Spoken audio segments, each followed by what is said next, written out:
हे aspirant, स्वागत है आपका आज की क्लास के अंदर।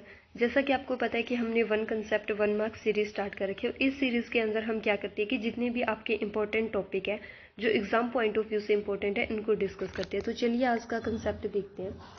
आज हम बात करेंगे, सॉरी ये थोड़ा प्रिंटिंग मिस्टेक है। आज हम बात करेंगे कि work done in isothermal reversible expansion. Work done निकालेंगे आइसोथर्मल प्रोसेस के अंदर कि आपकी आइसोथर्मल रिवर्सिबल एक्सपेंशन की प्रोसेस है उसके अंदर वर्क कैसे कैलकुलेट करते हैं। अब हमारे पास जनरल वर्क का क्या फॉर्मूला होता है कि जो डेल डब्ल्यू होता है वो हमारे पास क्या था, पी एक्सटर्नल डीवी। ये हमारे पास वर्क था जो हमने पिछली क्लासेस के अंदर देखा था। इससे पहले भी थर्मोडाइनमिक्स की हमने 2 क्लासेस शायद अपलोड कर दिए, 2 या 3 क्लासेस अपलोड कर दिए। उसके अंदर मैंने आपको कुछ ये वर्क डन जनरल वर्क का फॉर्मूला आपको वहाँ करवाया था, ठीक है। अब क्या होता है कि अगर आपकी प्रोसेस रिवर्सिबल है तो रिवर्सिबल के केस के अंदर क्या होता है कि जो आपका पी एक्सटर्नल प्रेशर होता है वो इक्वल होता है पी इंटरनल की। पी इंटरनल आपका यहाँ क्या है कि जो आपकी गैस का खुद का प्रेशर है उसके इक्वल होता है, ठीक है। तो अब इसको हम कैसे लिख सकते हैं, आपके वर्क को डेल्टा डब्ल्यू को हम कैसे लिख सकते हैं, is equal to P external की जगह अब हम खुद गैस का प्रेशर लिख सकते हैं P internal DV. Reversible process मैंने आपको पीछे भी वीडियो के अंदर बताया था कि रिवर्सिबल क्या होती है, जो बहुत स्लो प्रोसेस होती है, ठीक है, बहुत स्लो होती है ये प्रोसेस। अब क्या होता है, ये हमने लिख लिया। अब जब हम W कैलकुलेट करेंगे तो इसको इंटीग्रेट करेंगे, लिमिट आएगी V1 से V2, क्योंकि यहाँ आपका वॉल्यूम चेंज हो रहा है। जब आप इसको इंटीग्रेट करोगे तो W आपका क्या निकल के आएगा, इंटीग्रेशन V1 से V2 लिमिट, यहाँ P, इसको मैं सिंपल P लिख रही हूँ, P इंटरनल को DV और आगे ये माइनस, ठीक है।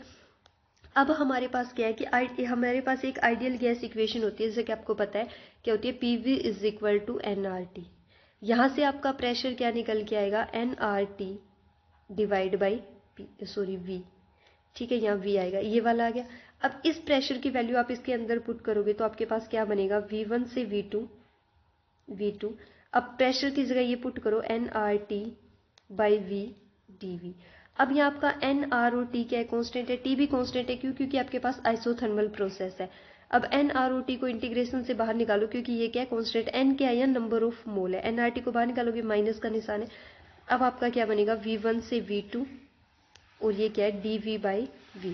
जब आप इसको इंटीग्रेट करोगे तो ये हमारे पास निकल कर आएगा माइनस NRT। जब आप 1/V को इंटीग्रेट करोगे तो ये आएगा नेचुरल लॉग V, और इसकी लिमिट होगी V1 से V2, ठीक है। अब लिमिट पुट करेंगे, क्या होता है, फाइनल माइनस इनिशियल, तो ये क्या होगा, माइनस NRT, ठीक है, ln V2 बाई V1। अब इसको मैंने डायरेक्ट लिख दिया, क्योंकि जब आप वैल्यू पुट करोगे ना इसकी लिमिट, तो ये V2 माइनस V1 आएगा, और जब ये लॉग के अंदर होता है तो इसको हम y के अंदर लिख सकते हैं, V2 बाई V1 y के फॉर्म में। तो ये फॉर्मूला आया हमारे पास, ठीक है। एक बार मैं यहाँ से थोड़ा इरेज कर रही हूँ, इतना समझ आ गया। अब आगे देखो क्या है, इतना आ गया। अब जब आप इस नेचुरल लो को लोग बेस के अंदर चेंज करोगे, मतलब बेस 10 के अंदर चेंज करोगे, तो इसको आपको मल्टीप्लाई करना पड़ेगा 2.303 से, ये जीरो है यहाँ, 303, ठीक है। फिर वही NRT डिवाइड बाई, हमारे पास सॉरी डिवाइड में कुछ नहीं है, NRT यहाँ क्या आएगा, लोग V2 बाई V1 W। ये आपका वर्क का फॉर्मूला निकल के आया। समझ आया कैसे किया, क्योंकि इसको इंटीग्रेट कर दिया। अब जब आप नेचुरल लॉग को बेस लॉग 10 के अंदर चेंज करते हो ना, तो इसको 2.303 से मल्टीप्लाई करना पड़ता है, ये n है यहाँ, ठीक है। दूसरा हमारे पास अब क्या होता है कि थोड़ा यहाँ से भी इसको इरेज कर रही हूँ मैं। अब हमारे पास क्या है, आइडियल गैस है, ठीक है, और आइसोथर्मल है, जो प्रोसेस है वो आइसोथर्मल है। आइसोथर्मल का मतलब क्या है कि टेम्परेचर आपके पास यहाँ क्या है, कॉन्स्टेंट है, कॉन्स्टेंट टेम्परेचर है। तो अब बॉयल्स लॉ के अकॉर्डिंग हमारे पास एक रिलेशन होता है, P1V1 is equal to P2V2, ठीक है। तो इस रिलेशन से देखो क्या निकलेगा, P1 by P2 is equal to आपके पास क्या बनेगा, V2 बाई V1, मतलब यहाँ चेंज कर दिया इनको।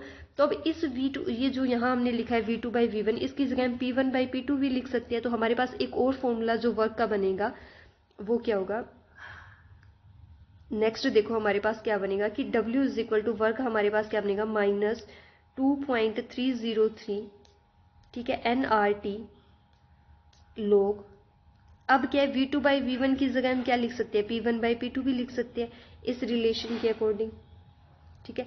तो ये दो फॉर्मूलाज होते हैं हमारे पास वर्क कैलकुलेट करने के लिए, किस केस के अंदर जी कि आपकी प्रोसेस क्या हो, आइसोथर्मल रिवर्सिबल एक्सपेंशन की कांस्टेंट टेम्परेचर पे अगर रिवर्सिबली आपकी गैस एक्सपेंड हो रही है तो उसके लिए वर्क कैलकुलेट करने के लिए आपके पास ये दो फॉर्मूले होते हैं।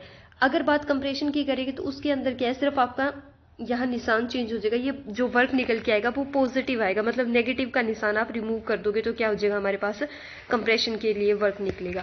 डेरिवेशन इतनी इंपॉर्टेंट नहीं थी, फॉर्मूलाज इंपॉर्टेंट है, ये दोनों फॉर्मूलाज इंपॉर्टेंट है क्योंकि डायरेक्ट न्यूमेरिकल पूछेंगे और इन्हीं दोनों फॉर्मूलाज पे बेस्ड। कई बार आपको वॉल्यूम दे देंगे तो ये फॉर्मूला यूज करना है, अगर आपको प्रेशर की टर्म दे रखी है तो ये वाला फॉर्मूला यूज करना है, ठीक है। देन नेक्स्ट बात करते हैं, अब अगर आपको वर्क डन निकालना हो इरिवर्सिबल प्रोसेस के अंदर, अभी तो हमने रिवर्सिबल के अंदर देखा था, अगर आपको इरिवर्सिबल के अंदर निकालना है और टेम्परेचर वही कांस्टेंट है, ठीक है, इरिवर्सिबल आइसोथर्मल एक्सपेंशन के अंदर निकालना है, तो उसके लिए वर्क कैलकुलेट करने के लिए हमारे पास सिंपल क्या फॉर्मूला होता है, -P external V2 - V1, same यही फॉर्मूला यूज करते हैं। क्यों? क्योंकि देखो जो रिवर्सिबल प्रोसेस है वो तो बहुत स्लो होती है, लेकिन इरिवर्सिबल प्रोसेस के एकदम से होती है, वो तो फास्ट प्रोसेस होती है। तो यहाँ जो आपका P इंटरनल और P एक्सटर्नल है इनके बीच ज्यादा डिफरेंस नहीं होता, तो इसके अंदर हम P एक्सटर्नल ही लेके चलते हैं, ठीक है।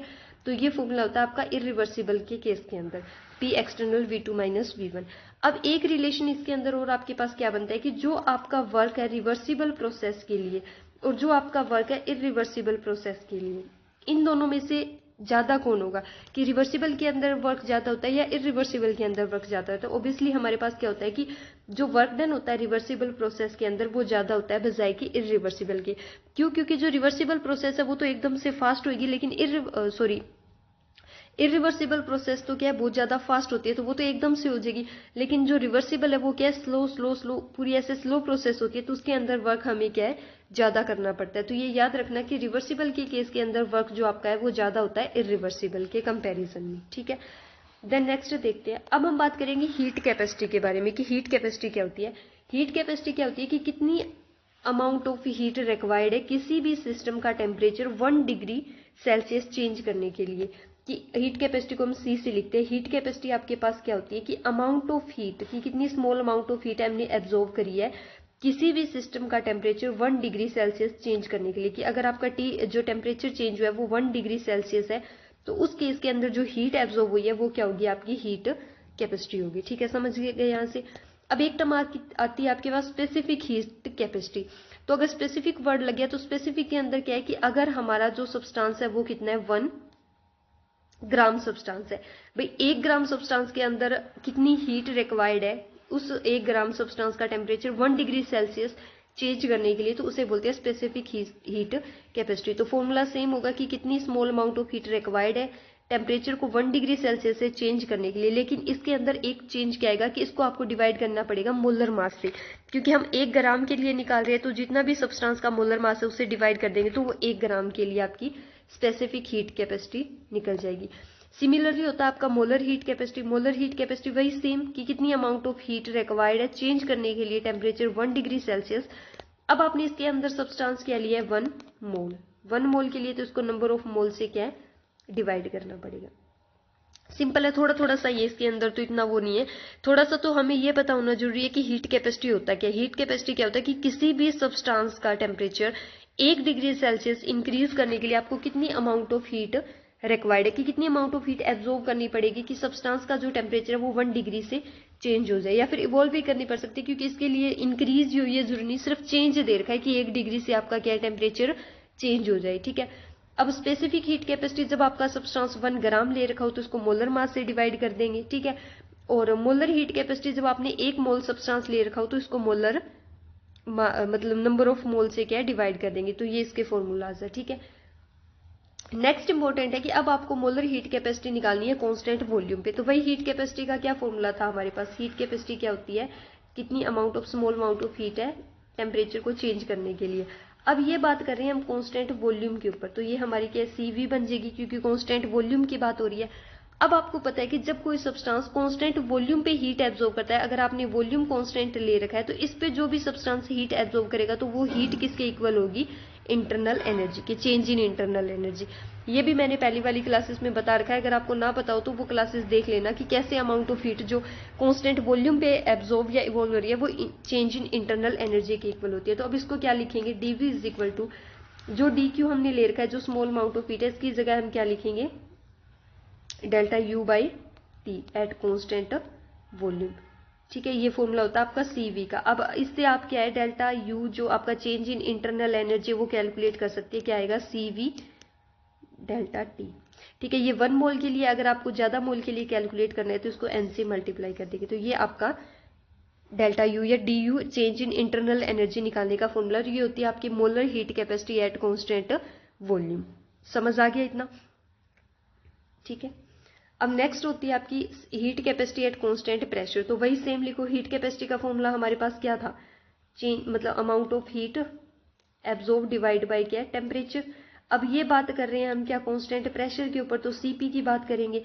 अब हमें पता है कि अगर प्रेशर कांस्टेंट है तो उस केस के अंदर जो भी हीट एब्जॉर्ब या इवॉल्व होगी वो किसके इक्वल होगी, आपकी चेंज इन इंथैल्पी के, डेल्टा एच के इक्वल होती है। ये भी पीछे वाली वीडियो के अंदर हमने देख रखा है, सारा कुछ डिस्कस किया हुआ है पहले। ठीक है, तो अब सीपी आपका क्या आएगा, change in internal energy by temperature, change in temperature at constant pressure. तो ये आपका फॉर्मूला होता है सीपी का। सीपी निकालो। अगर यहाँ से आपको डेल्टा एच कैलकुलेट करना है कि change in internal change in enthalpy calculate करनी है, तो वो क्या होगी आपकी सीपी डेल्टा टी। और अगर ये 1 मोल के लिए, अगर ज्यादा मोल के लिए कैलकुलेट करनी है तो इसको एन से, जितने भी नंबर ऑफ मोल के लिए कैलकुलेट करनी है उतने से आप इसको मल्टीप्लाई कर दोगे, तो ये आपकी क्या आएगी, डेल्टा एच निकल कर आएगी, चेंज इन इंथैल्पी निकल जाएगी यहाँ से। ठीक है, अब एक चीज याद रखना कि जो आपकी हीट थी क्यू थी, ये क्या था आपका, पाथ फंक्शन था। तो हीट कैपेसिटी या specific heat capacity, molar heat capacity या सीपी सीवी जो भी है, ये भी क्या होंगे आपके पाथ फंक्शन ही होंगे, क्योंकि है तो ये एक टाइप की हीट ही है, तो हीट ही। ठीक है, तो हीट, अगर हीट आपका क्यू पाथ फंक्शन है तो ये जितनी भी टर्म अभी हमने डिस्कस किए, जैसे स्पेसिफिक हीट कैपेसिटी या heat capacity at constant volume pressure कुछ भी हो, ये सारी आपकी क्या होगी, ये भी पाथ फंक्शन है। ठीक है, क्योंकि है तो हीट ही, बात तो हीट की हो रही है यहाँ। ठीक है, देन नेक्स्ट देखते हैं। अब हमारे पास आता है relationship between CP and CV, कि सीपी और सीवी के बीच में क्या रिलेशन होता है। ठीक है, अब हमने एक रिलेशन पढ़ा था पीछे, H is equal to U plus PV, या delta H is equal to delta U plus PV जो भी था। ठीक है, इस पीवी को क्या लिख सकते हैं, एनआरटी, वही आइडियल गैस इक्वेशन। ठीक है, अगर मैं 1 मोल के लिए लिखूं तो सिंपल आरटी, तो इसको लिखो H इज इक्वल टू आपके पास क्या है, यू प्लस आरटी। ठीक है, अगर इसको मैं विद रिस्पेक्ट टू टेम्परेचर इसको मतलब क्या डेरिवेट कर दे, डिफ्रेंशिएट कर दे विद रिस्पेक्ट टू टेम्परेचर, तो आपका क्या आएगा, यू कर ली टी, और इसको जब आप करोगे तो ये क्या रहेगा, प्लस में आर।